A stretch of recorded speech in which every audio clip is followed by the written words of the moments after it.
आप सभी इस बात से अवगत हैं कि इस समय संपूर्ण लोकतंत्र के प्रति अपमानजनक टिप्पणी करने वाले लोग सत्याग्रह के नाम पर महात्मा गांधी जी की समाधि पर जो कर रहे हैं उसमें सत्य के प्रति कोई आग्रह नहीं, अहंकार का दुराग्रह निर्लज्जता के साथ दिख रहा है।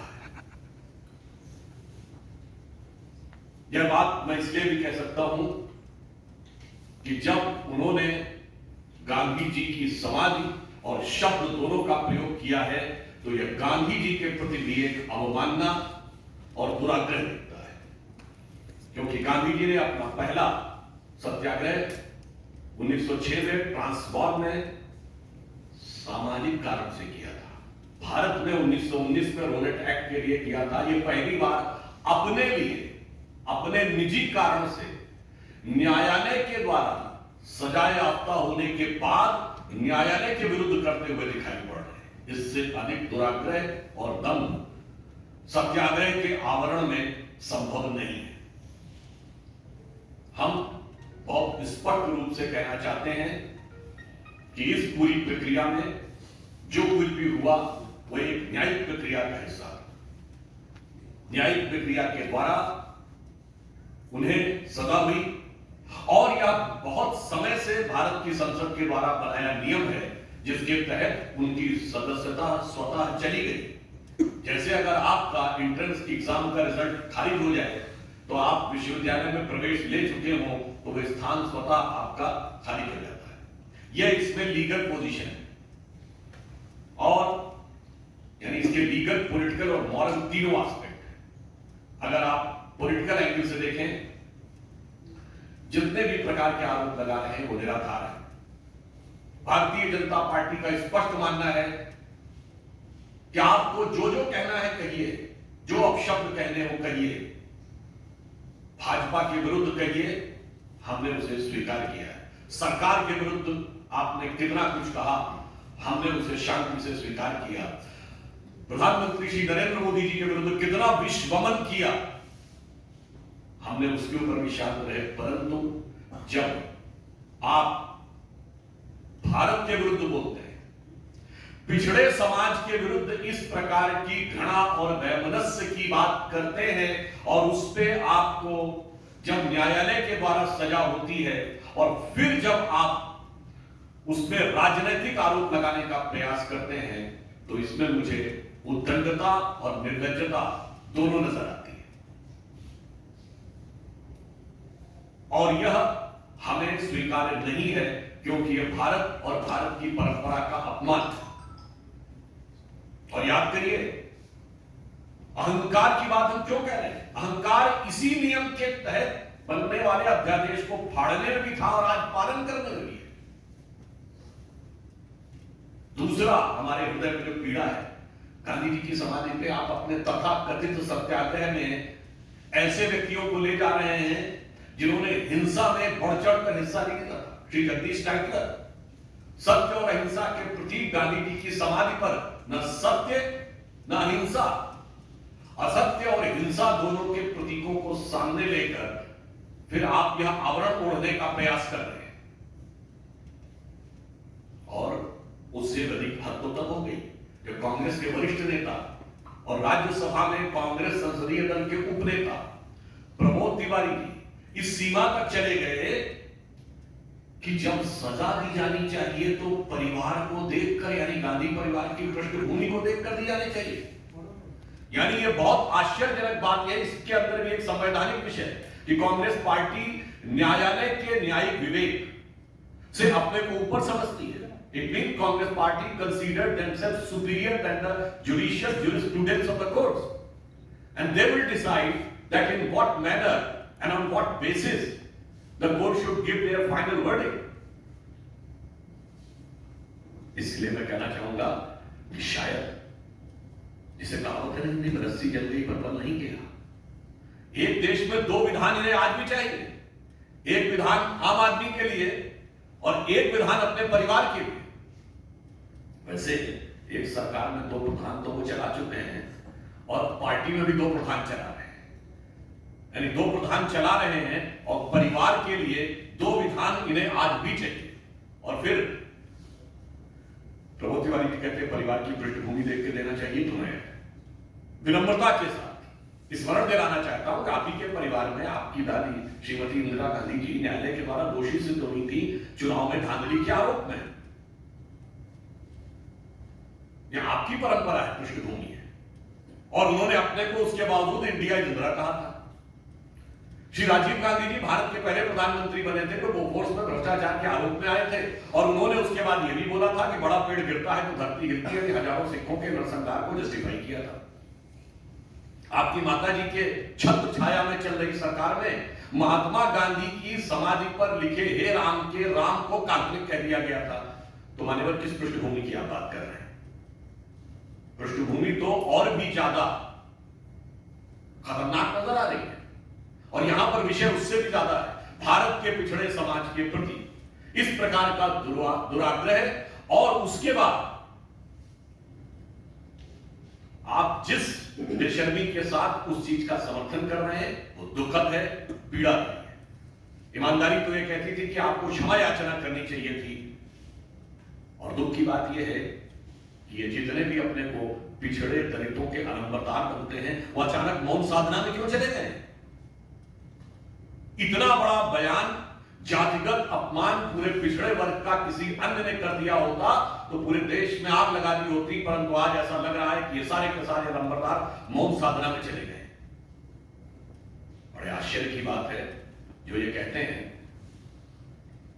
थे कि आतंकवाद का मजहब नहीं होता, वो 2 सरनेम के आधार पे भ्रष्टाचार की जाति बताने लगते हैं। कितनी डुप्लिसिटी ऑफ द कैरेक्टर है इनमें।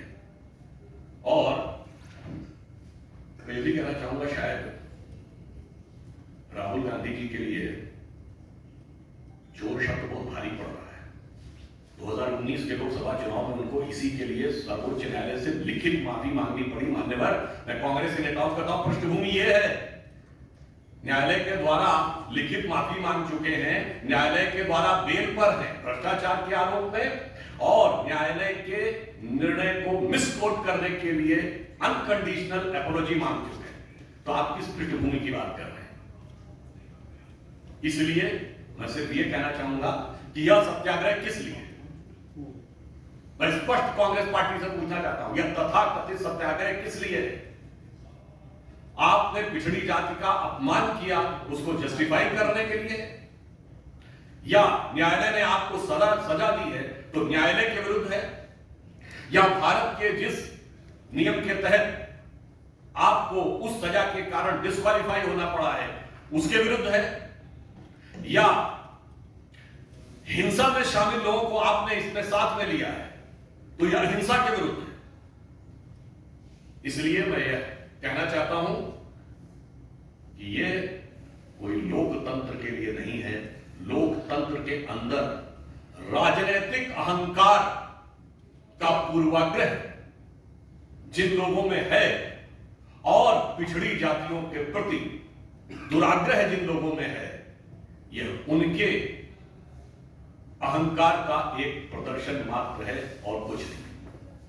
और यदि मैं कहूं कि बहुत दुख की बात है, यह किसी भी भारतीय के लिए पीड़ा की बात है कि महात्मा गांधी की समाधि पर महात्मा गांधी के सत्याग्रह शब्द का प्रयोग यदि ये लोग करते हैं तो गांधी जी के सत्याग्रह और इस तथाकथित सत्याग्रह में उतना ही अंतर दिखता है जितना पंचतंत्र में भगत और बबुला भगत में। धन्यवाद। सुधांशु जी, प्रियंका गांधी भगवान राम की तुलना राहुल गांधी से करती है, किसको लेकर? देखिए, बहुत दुखद बात है, इससे पहले भी कांग्रेस के लोग ये कर चुके हैं। मुझे लगता है कि जिस भारत और भारतीय परंपरा की वो बात करती हैं, मुझे लगता है ये तो वो लोग हैं, बताइए आज कहां बैठे होंगे? मैंने तो ये बात पहले बोल दी, गांधी जी की समाधि पे जिसपे लिखा हे राम। गांधी जी का राजनीतिक दर्शन था राम राज्य, नित्य का भजन था रघुपति राघव राजा राम, अंतिम शब्द था हे राम। और ये राम के मंदिर के खिलाफ खड़े, राम भक्त कारसेवकों के खिलाफ खड़े, राम को काल्पनिक बताने वाले आज अपने अहंकार को छुपाने के लिए भगवान राम के नाम का प्रयोग कर रहे हैं। इसीलिए मैंने ये बात कही, वही अंतर है जो भगत और बगुला भगत है। सुधांशु जी, राहुल गांधी ने पब्लिक प्रेस कॉन्फ्रेंस में ये भी कहा कि ये जो आप लोगों ने इनकी सदस्यता खत्म करवाई है, जो वो कह रहे हैं, वो आप लोगों ने बहुत बड़ा हथियार दे दिया है उनको, अब वो पूरे देश में आंदोलन करेंगे और बीजेपी की सरकार। देखिए, मैं अन्यथा नहीं कहना चाहता, जिसको वो तथाकथित हथियार कह रहे हैं, ऐसे कितने ही हथियार वालों के तो वो साथ में खड़े रहे, उन्होंने सहानुभूति व्यक्त की हथियार वालों के साथ, और उस हथियार के द्वारा उन्होंने लोकतंत्र को घायल किया है। इसलिए मैं ये कहना चाहता हूं, बहुत साफ, पुनः मैं अपनी बात कह रहा हूं, वो साफ करें कि इनका तथाकथित सत्याग्रह किसके खिलाफ है। पिछड़ी जातियों का अपमान किया, उसको न्याय संगत ठहराने के लिए, for which they are doing this. They are trying to justify that what they have used the dastardly words against the OBC community, or they are doing this against the judgment of the court, or doing this against the law of the parliament, or doing this because they are incorporating people who are involved in the violence. So this is against the non-violence. They should make it very clear. Sudhanshu ji, news 18 India के पत्रकार ने जब उनसे ये सवाल किया कि आप ओबीसी समाज का अपमान कर रहे हैं, तो उस पर राहुल गांधी बौखला गए, वो कहने लगे कि आपकी तो हवा निकल गई। इस पर पत्रकारों में भारी विरोध है, इस पर क्या कहेंगे सर आप? देखिए, इसमें दो बातें हैं।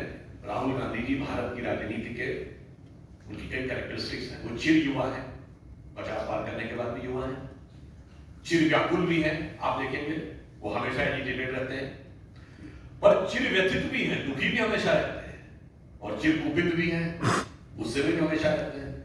तो he is a perpetually youth, perpetually frustrated and perpetually agitated.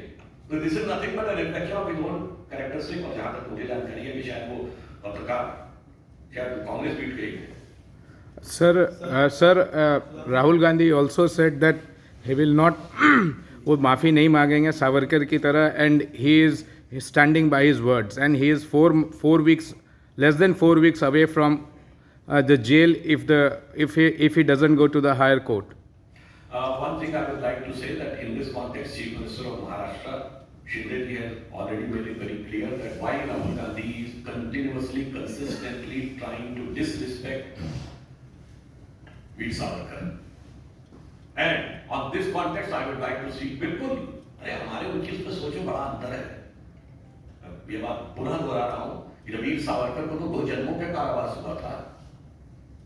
कब हुआ था? 1910 में, और 1910 में कांग्रेस का अध्यक्ष था विलियम बेटन पर। आप सावरकर थोड़ी हो सकते हैं कि जो अंग्रेजों से लड़ के दो जन्मों का कारावास रह रहे हो। आप तो वो हैं जो अंग्रेज हुक्मरान की सदारत में बैठकर डिनर खाते थे, जिसके लिए अकबर इलाहाबादी ने लिखा था, कौम के गम में खाते हैं डिनर हुक्काम के साथ, रंग लीडर को है बहुत मगर आराम के साथ। तो वाकई कभी सपने में भी राहुल गांधी और कांग्रेस पार्टी वीर सावरकर के शौर्य और राष्ट्रभक्ति का मुकाबला नहीं कर सकती।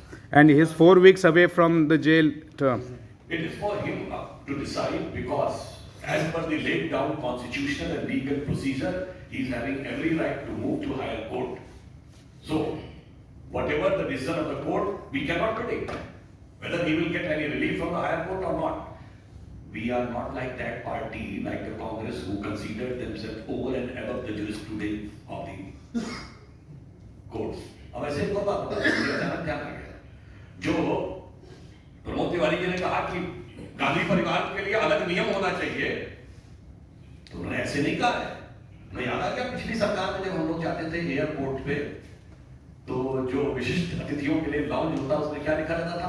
भारत के राष्ट्रपति, भारत के उपराष्ट्रपति, मुख्य न्यायाधीश, प्रधानमंत्री, मंत्री, सांसद, और नीचे लिखा रहता था श्री रॉबर्ट वडेरा। अलग विधान था परिवार के लिए। वही मानसिकता आज भी उनके ऊपर है। तिलमिलाहट इस बात की है कि मैंने अगर पिछड़ी जाति का अपमान भी कर दिया तो अलग कानून मेरे लिए होना चाहिए। सर, अशोक गहलोत ने कहा है कि राहुल गांधी ने एजेंडा बदल दिया, अब एजेंडा लोकतंत्र बचाने का।